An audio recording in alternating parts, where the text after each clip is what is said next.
The views expressed are not necessarily those of KSCJ and Powell Broadcasting Company. This program is not intended to replace the advice of doctors or other clinical providers. Consult with your practitioner to ensure the proper course of action for you.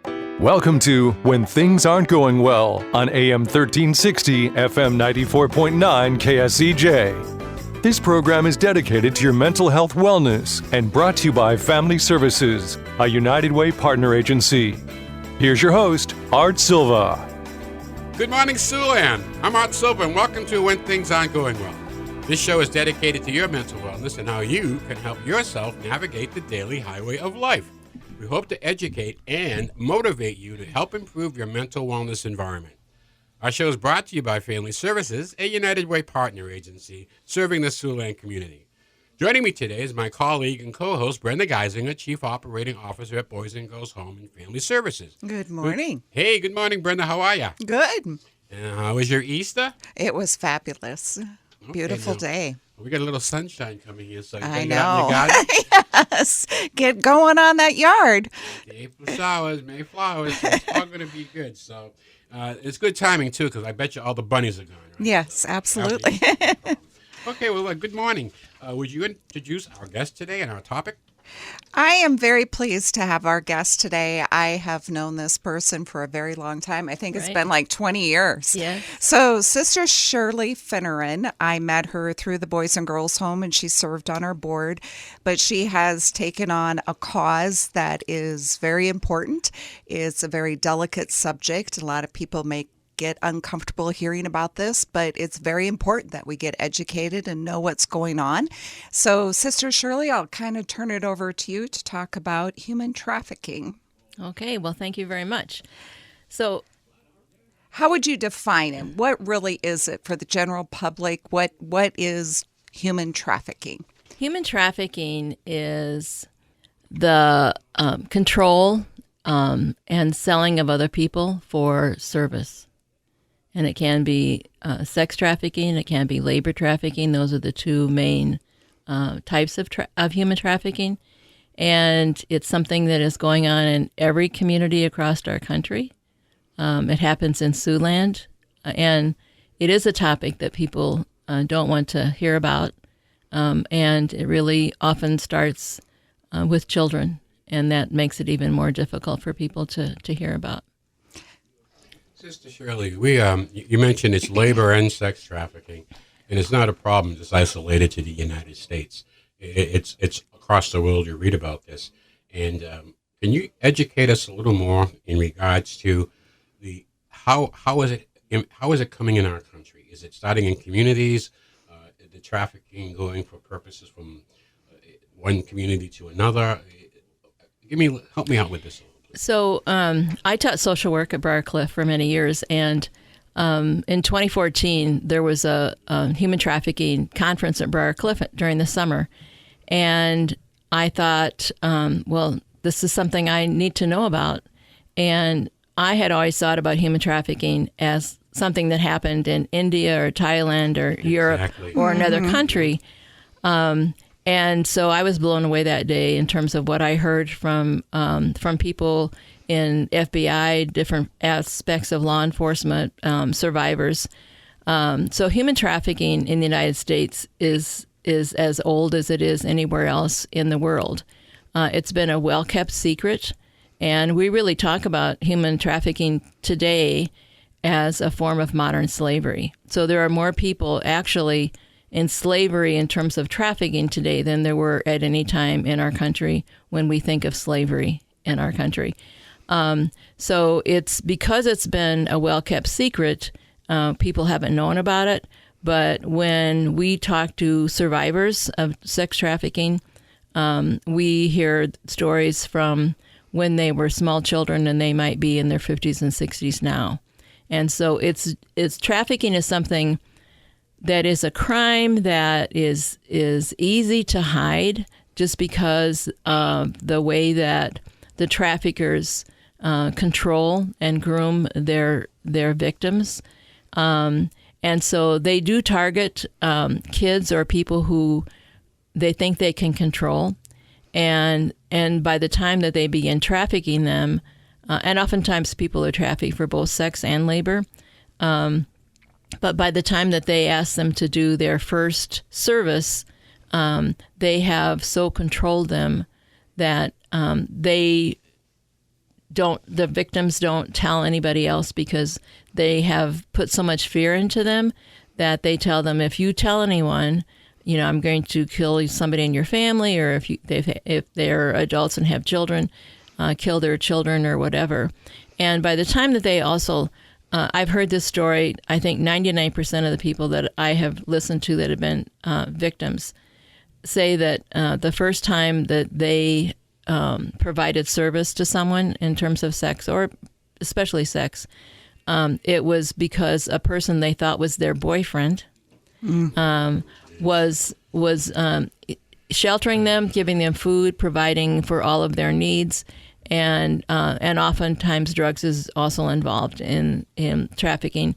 And so if they've been giving them drugs, then they will also say, well, I need you to do something for me. I need some money so I can either pay the rent, or I need some money so I can buy more drugs. And 99% of the people that I have listened to, either in person or through a TED Talk or elsewhere, think that they're going to do this service just one time. The one time, exactly. Yeah. And then it never is that. Yeah. So it's the grooming that that people need to be aware of, because by the time that they are groomed to perform their first service on someone else and they're sold to do that, they're in, and then they never get out after that. I'm Art Silva, along with my co-host Brenda Geisinger, and our guest today is Sister Shirley Finneran.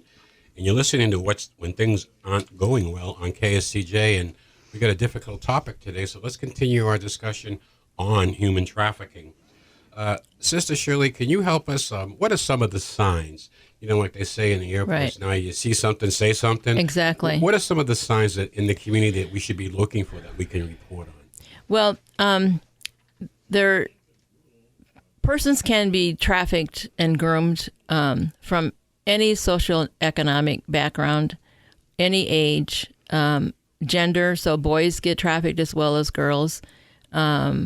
And so for parents or grandparents, because I always think that kids listen to their grandparents more sometimes than they do their parents. Yes. And so especially with a child, because the normal age in Iowa, for instance, for someone to be trafficked is age 15. So I like to talk to kids a lot about trafficking, because they need to be aware that of what's happening. And today, social media is the number one way that people are recruited. And this happens as young as, I've talked to 8-year-olds that are on games, and everybody, and teenagers, everybody will have a bad day. It's like, I don't like my hair today, or somebody's not talking to me. And then there's someone right there to say, I'll be your friend. So when we are in the public, a very common experience that people have is maybe in a convenience store, or some place where anywhere where there are public. And if you look at someone and they look like they are kind of experiencing a downtime, and you say hello, or and they don't look at you, or they won't say hello, or if you see that somebody it's normal for people to have tattoos. And in Iowa, of course, you can't have a tattoo until you're a little older. So if you see someone with a tattoo in a very visible place, like their neck, or someplace like with somebody's name, or like a crown, that means that they've been branded like cattle, and the trafficker has control of that person. And so if you see that somebody is not doesn't look like they're safe, if you ask them if they're safe, most of the time they won't tell you the truth, because they don't know if you're working for the trafficker. So they've learned not to trust anyone. So if you see something, say something is really the key. And I'm probably going to give this number a couple of times, but in Sioux City, of course, or anywhere, you can call your local law enforcement. But the toll-free number that's national is 888-3737-888. So it's pretty easy to remember. Easy, yeah. And so you're calling. So trafficking is a federal crime, and so you're calling a hotline and you're alerting the federal government or the federal authority in terms of the possibility that something is going on. You don't have to say, I know this person's being trafficked. Obviously, if you do know, you could say that. But so if somebody sees something, they have to be the one to call, because they won't do anything if it's like somebody told me this is going on. So, but you can also call any law enforcement. And I know that this happens in the Siouxland area and in Iowa, the local police, and they certainly can investigate. But the hard part is because trafficking involves a person being sold for services, the testimony has to be from the victim. So people who sold drugs may still sell drugs, but they also sell people. So when a person is arrested for selling drugs, if they have drugs and the paraphernalia, that's evidence. So the only evidence in trafficking is the victim's word. And oftentimes people are killed, or the person takes their own life, or they're too afraid to testify. And so that's why many people who sold drugs have gone to trafficking, because it's much easier. Mm-hmm. We're coming up on our break, so I continue to enjoy the dawn of another beautiful day.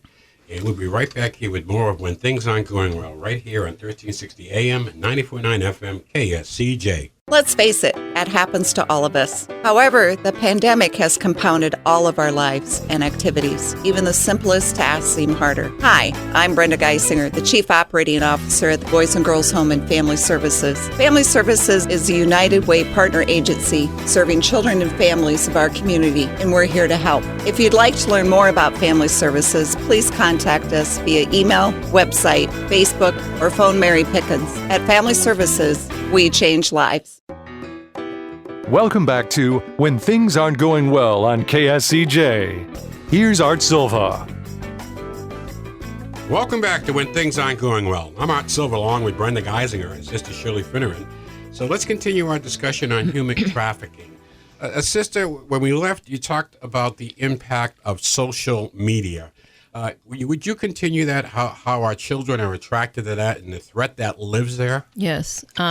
So social media is the number one way that kids are trafficked today, and they're recruited. And so games that kids typically play, Fortnite for little kids, and there are a couple of other ones that are real popular. But so Instagram and Snapchat for teenagers. And certainly teenagers, are wanting to develop relationships. They want people to like them. And so if someone, asks them to post a picture of themselves, initially it might just be a headshot, but it usually goes further than that. And even though when I talk to kids, even though I ask them, do you know that anything that you put on social media will be there forever? They say they know that, but then I don't think they really believe that if they put a picture of their body part, that their boyfriend, supposedly boyfriend, is going to keep that just for themselves. They're going to share it, and before they know it, their parts of their body are seen all over, and so it's important for parents to have control of their children's social media. Monitor them. Exactly. Yes. So important. So I always tell parents, if they live in your home, you absolutely have to have control of their social media. When you could have the best child in the world, when they go to their room at night, if they have access to the social media and the internet, you do not know what they are doing. And so your child may give you a rough time and not like you for, taking their phone or taking what they have at night, and you have control of it, but you could be saving their life. Brenda, we have in our residential units, in our adolescents that we see, we have in our school, this control over what they have access to. Yes, absolutely. I think it's the number one preventative type of thing we can do as adults is to really monitor and educate the kids about the dangers and to be cautious with social media. It's a great outlet and avenue for fun and friends, but it's also very dangerous. And to be aware of that and monitoring that and talking about it is healthy and good. Sister, what's the human toll? Let's talk about the human toll of trafficking. There's you see it across the board. You know, I'm asking this question with a little background because we did have at Boys and Girls Home a child that had been trafficked. Yes. And all I remember when she exited, she did a great job. She's doing well. But all I remember was how mature she was for 14 years old. It's like these kids are forced to grow up so fast. Right. Can you talk about it? Is it different on a child and different on an adult that's trafficked? Well, and certainly we talked a little bit ago about what are some of the signs that we can look for. When you see a young person dressing older than they are, having gifts that you don't know where they came from, they are made to dress up older than they are. And so when they take pictures and put those on social media for people to see them and buy sex, they have to look older. And so then they dress that way and they're made to think that that their worth is in their body and how they look. And so, you know, friends can see that too. So if their behavior changes or if they seem to have like an older boyfriend. So when we were talking about convenience stores too, if you see a young girl in a store or any place and the person she's with does not look like an appropriate father or older brother or friend, and it's a much older man, that could be a person who's the trafficker. So it's hard because the victim is not going to tell you the truth, and because they're so afraid, and that's the difficulty. So I know one of the high schools had called me in last year about a 14-year-old who was going to Omaha every weekend, and her parents didn't know what she was doing, and they didn't really speak English enough to really be helpful. And so, you know, when I talked to the counselors, it's like, well, that would be pretty obvious that she's going to Omaha to service people sexually. And most victims service anywhere from 10 to 21 people a day. These are young. Yes. This is the underside of our society. Yeah. That we deal with. Right. But it's really, it's tough on the workers. It's tough on everybody. It's tough just to sit here and listen to this, but it's due to the resolve of people like yourself and people who work with you that we're going to get this thing under control, and it's going to take a village to fix it. And I think it starts with looking at your own children, look at the people around you, what's different, monitoring social media. Everything that you said so far, Sister Shirley, is certainly going to help in this area. But it does take a toll on the caregivers. Absolutely. And we wouldn't have this problem if we didn't have buyers. So because primarily men are buying sex and want to buy sex, and they treat their victims as property, and they don't really. Most of the people who buy sex are married men, which people probably don't think is true. But they also married men who have money. So a person who punches a time clock every day probably doesn't have the money to buy sex. So if we didn't have buyers, we wouldn't have the problem. As long as there are people who have money, who want to buy sex, we will continue to have this problem, because if there's not a market for it, then we don't have the problem. So, you know, and that's where we need to start. We need to start arresting the buyers plus the traffickers. But so buyers don't like to have their names in the paper, don't like to have their pictures in the paper or on television. So whoever is listening, if you're a person who may occasionally or repeatedly pay for sex, you are contributing to this issue. So the people that are performing sex with you are someone else's daughter. They are persons. And many people who buy sex really, I mean, they're the ones that are committing the crime. Sister Shirley, can you say that number one more time that Yes. people can call? It's a toll-free number, and it's 888-37-888.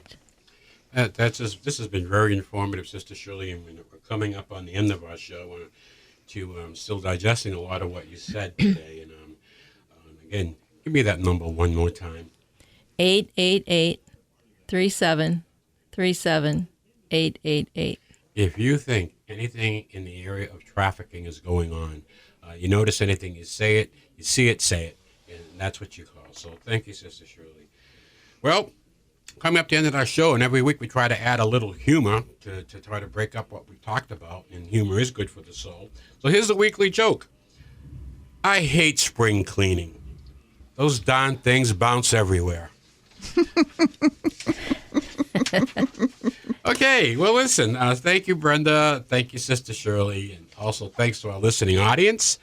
A shout out to longtime friend of children and Boys and Girls Home, Mr. Leonard Gill. Leonard passed away, and his funeral was yesterday. May he rest in peace. He was a tremendous person. We got another angel up in heaven. So our shout out this week is to Mr. Leonard Gill. Leonard, you will be missed. We'll be back next Saturday morning at 7 right here on 1360 AM 94.9 FM KSCJ. And our topic will be autism. We'll have our friend from the Peer Center here to talk with you, and I'm sure you'll find this very informational. So please plan on joining us. Don't forget to do your homework this week and go out and have a good laugh. It's good for the soul. Have a great week, and may the sun shine on you. Peace. Happy trails to you until we meet again. Happy trails to you. Keep smiling until then. Happy trails to you till we meet again.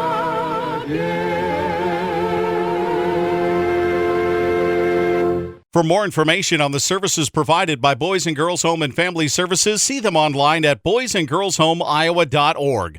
Or you can call 712-293-4700 to get more information about family services, residential treatment, the Opportunity School, the Siouxland Family Center, and more. At Boys and Girls Home and Family Services, we change lives. We change lives. We change lives.